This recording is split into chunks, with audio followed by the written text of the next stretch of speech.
Hello, my name is Richard, Touch and Go Knitting.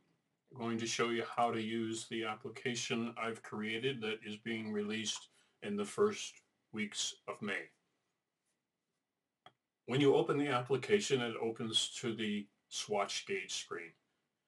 Here you can change to centimeters and use it transparently throughout all of the windows that offered on the app. But today we're going to be covering how to use buttonhole spacing. Okay, when you come in, you're going to want to make sure that it's in inches. If you're using inches, look at the stitch and row gauge by just clicking on this icon. And if you just hit it with your thumb again and it goes back closed, you only have to click on it because it's larger and maybe a little easier to see. Otherwise, you can just read it.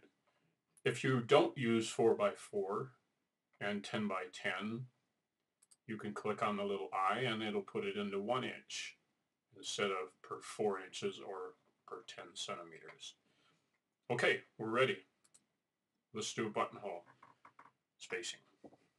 Okay, we have 6 things. The button in the right center of the screen shows you how many buttons this band is going to hold. The next is how wide in stitches is each of these buttons. Then you click on the arrows and it turns into this tape, and at the bottom of the tape is a number of stitches you're talking about for your band. If you look at the top, you can also see the number of stitches and how many inches it is. If we were in centimeters, it would show 68 stitches and the number of centimeters. Okay, I let up on the click. It goes back to the arrows.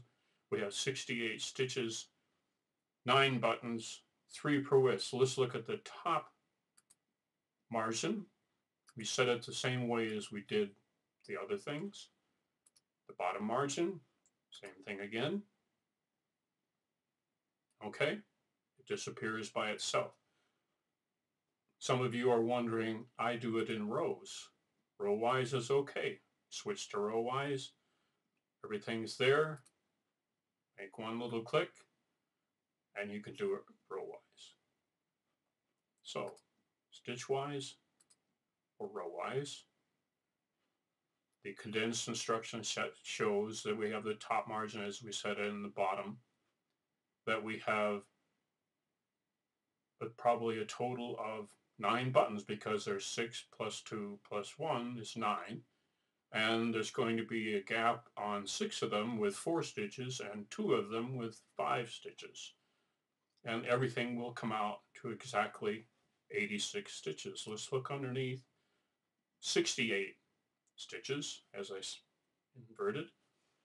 There's each of the buttonhole spacings. You could move these around and put the 5 at the top and then the 4 in the middle and the 5 at the bottom. Click on this eye to close the screen and you're done. That's pretty much the end of this screen. Other screens work very similar. You can look on YouTube and find additional tutorials for the other screens. Thank you.